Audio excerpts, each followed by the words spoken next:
Dagse, ek is Helen. Ek vertrou dat u die vorige video oor die familiemediese konsep reeds gekyk het. In hierdie video gesels ons oor die finansiële model vir mediese versorging in 'n familiekoöperasie. Ek gaan verduidelik hoe die mediese uitgawes van lede hanteer sal word. Dit sal u help en ook al die ander lede om te verstaan hoe ons na mekaar gaan omsien deur die verantwoordelikheid saam aan te durf. Elkeen sal verstaan wat al die voordele is en kan help om die koöperasie 'n sukses te maak.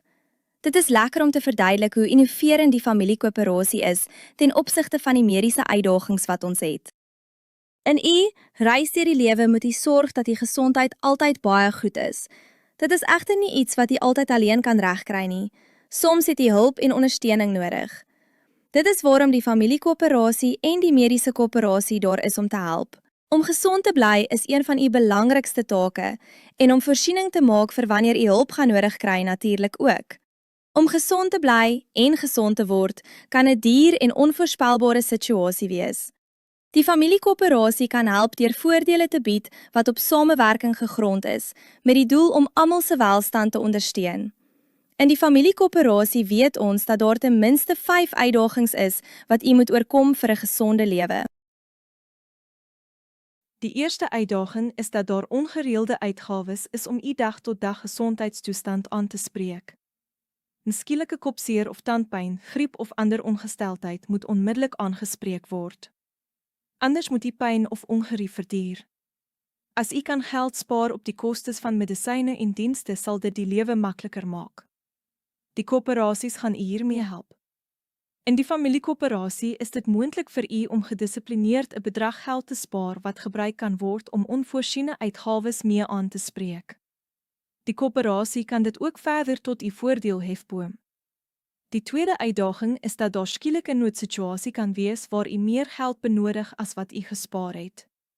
As almal in die gesin verkoue kry byvoorbeeld. Die koöperasie kan dan help om 'n lening toe te staan om die ekstra uitgawes te kan betaal. 'n Korttermyn rentevrye lening kan gebruik word hiervoor. Die derde uitdaging is dat u periodiek geld nodig het vir brille, tandartse, kroniese medisyne en mediese hulpmiddels.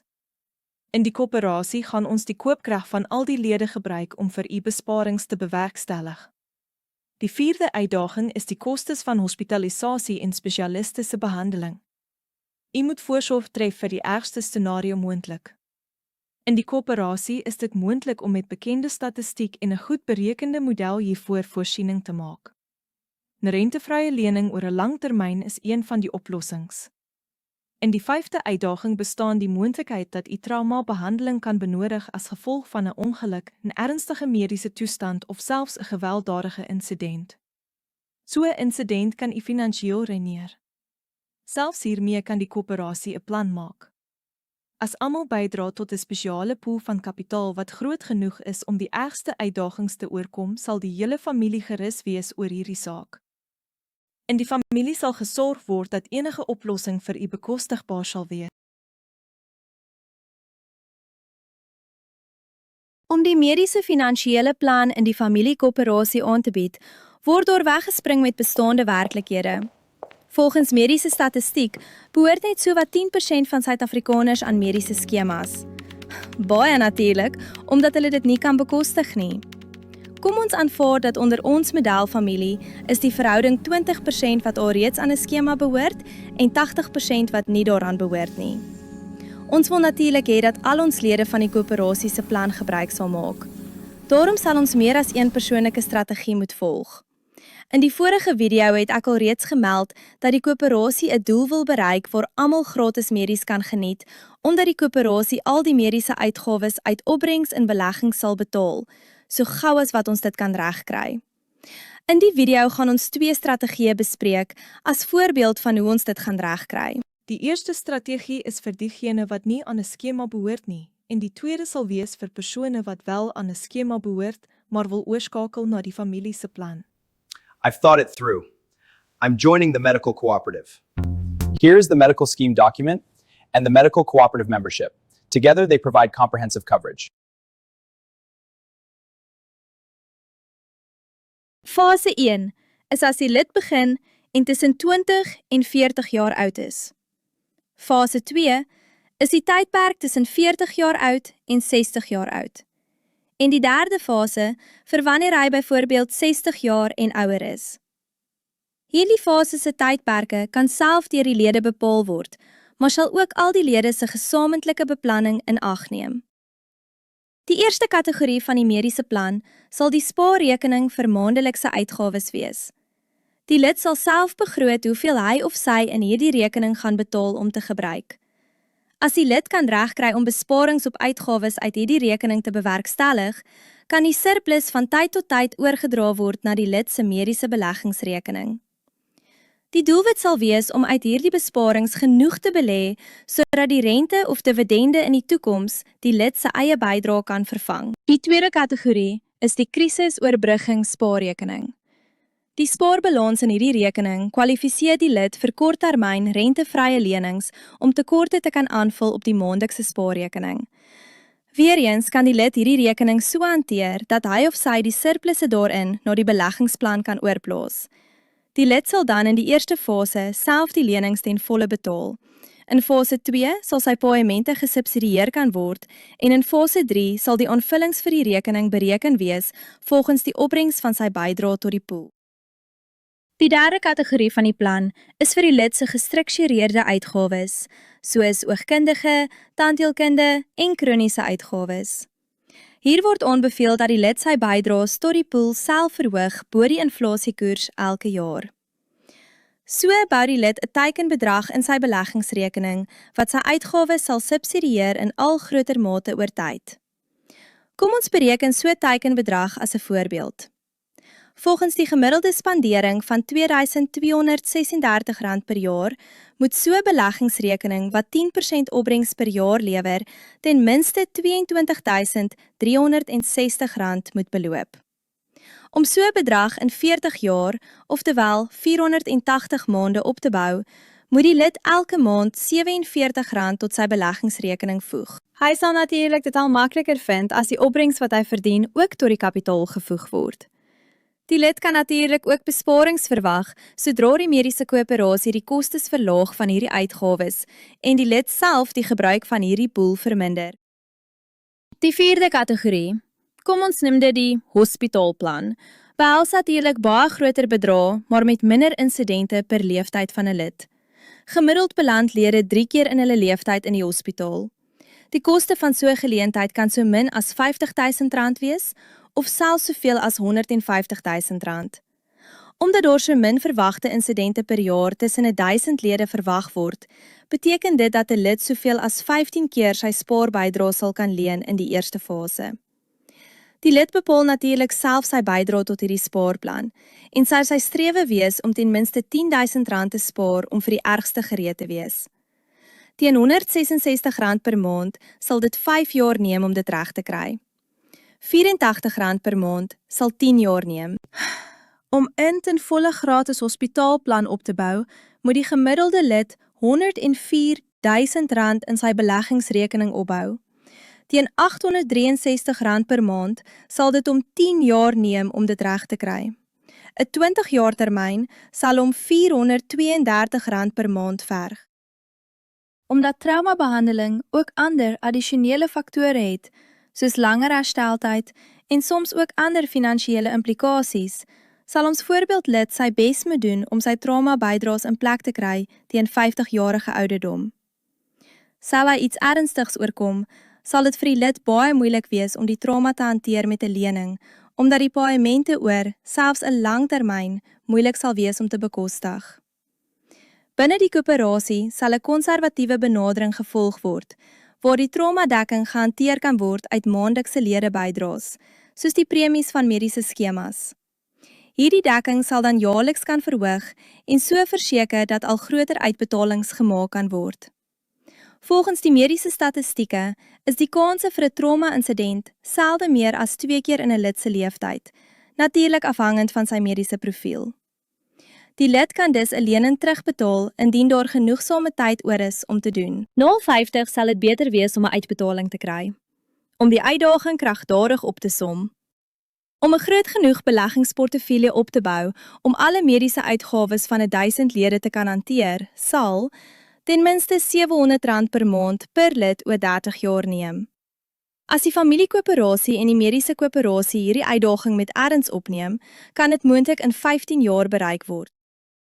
Kom ons verduidelik nou hoe 'n lid wat wel aan 'n skema behoort, sy mediese oplossing binne die familiekoöperasie kan aanspreek.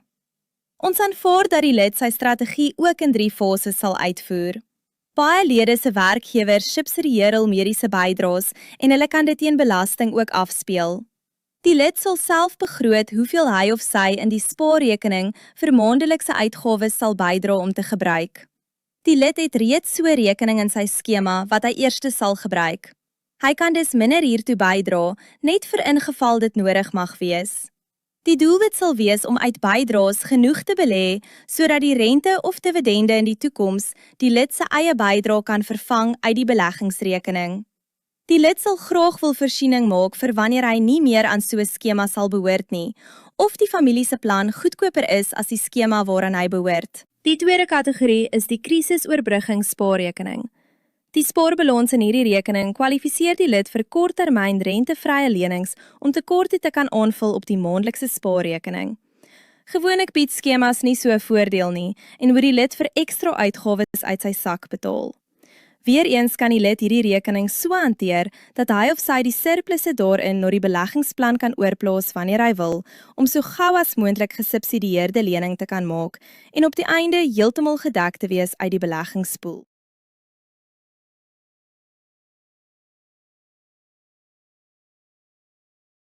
Vir die derde kategorie van oogsorg, tandheelkunde en kroniese medisyne, word aanbeveel dat die lid wel 'n bydra tot die pool maak, want hy kan dit gebruik om duurder brille en beter tandheelkundige behandeling te ontvang.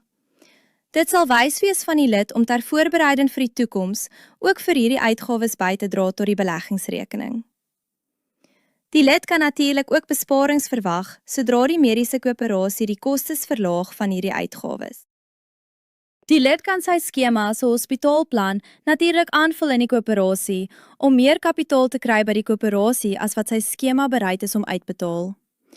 Om 'n ten volle gratis hospitaalplan op te bou, moet die gemiddelde lid R104.000 in sy beleggingsrekening opbou. Teen R863 per maand sal dit om 10 jaar neem om dit reg te kry. 'n 20 jaar termyn sal om R432 per maand verg. Ons lid met die bestaande skema kan die tyd tot met sy aftrede gebruik om die trauma-pool van die beleggingsrekening op te betaal. Sy skema sal sy trauma-insidente hanteer en kan hy moontlik 'n lening neem daarteen om meer kapitaal beskikbaar te hê indien daar wel 'n insident plaasgevind het. Om op te som. 'n Lid wat wel aan 'n skema behoort, kan die voordele daarvan benut en ook solank begin bydra aan die koöperasie se plan volgens sy vermoë. So kan hy of sy die beste van beide wêrelde geniet. Die feit dat die koöperasie daar sal wees as die skema nie meer beskikbaar is nie, sal gemoedsrus gee. Die koöperasie se mediese plan sal in die toekoms vinnig kan aanpas by enige veranderinge in wetgewing, goed of sleg, want die lede besit en beheer hul plan volkome. 'n Lid kan sy eie bydraebedrag bepaal en ook die struktuur daarvan ter enige tyd verander. Dit is 'n selfbestuurde mediese plan in die koöperasie. Betalings kan verhoog word, verlaag word, oorgeslaan word, in totaal of volgens kategorie, soos u behoeftes verander. Ons gaan nou 'n voorbeeld van so 'n bydraeverdeling bespreek van R1000 per maand. Die lid betaal R250 per maand in sy maandelikse spaarrekening vir aankoop van medisyne en higiëneprodukte. R50 per maand word gespaar in die krisisplan om tot 3 keer soveel as wat gespaar is, rentevry te kan leen in geval van 'n krisissituasie. R300 word betaal in die gestruktureerde uitgawerekening om vir dinge soos brille, tandartse en kroniese medisyne te betaal. Die lid betaal maandeliks R150 in sy hospitaalplan in en kan dan 15 keer soveel rentevry leen as wat hy gespaar het om vir sy versorging in die hospitaal te betaal. R150 gaan na die trauma spaarplan, met die doel om te kan betaal vir traumabehandeling vir 'n rentevrye lening wat tot 30 maal sy bydrae beloop oor 'n lang terugbetalingsperiode. Die lid betaal R80 vir sy lidmaatskap tot die mediese koöperasie, wat hom kwalifiseer vir goedkoper aankope by die koöperasie apteek, goedkoper versorging deur die koöperasie mediese span en al die ander voordele wat die mediese koöperasie bied. Dan kan die lid opsioneel 'n bydrae maak tot die mediese engeleplan, waar die lid vrywillig kan bydra tot ander lede wat uitsonderlike terugslae beleef se mediese uitgawes. Ek hoop dat die verduideliking dit vir u makliker sal maak om u persoonlike strategie in die koöperasie te bepaal. U as lid het nou die hef in die hand. U maak die belangrike besluite. U bepaal wat u persoonlike behoeftes is volgens dit wat u kan bekostig, hoe die plan moet aanpas soos wat u behoeftes verander, hoe vinnig u die mediese beleggingsrekening wil laat groei. Onthou ook die volgende belangrike punte wat die familiekoöperasie heeltemal anders maak. Terwyl u na u mediese behoeftes en risiko's omsien, is u ook besig om welvaart te bou. U kan u welvaart oordra na toekomstige geslagte wat hul welsyn en welvaart gaan versnel. U bly nie 'n nommer in 'n skema nie, u besit dit. U vrees nie meer die toekoms nie, u bou dit.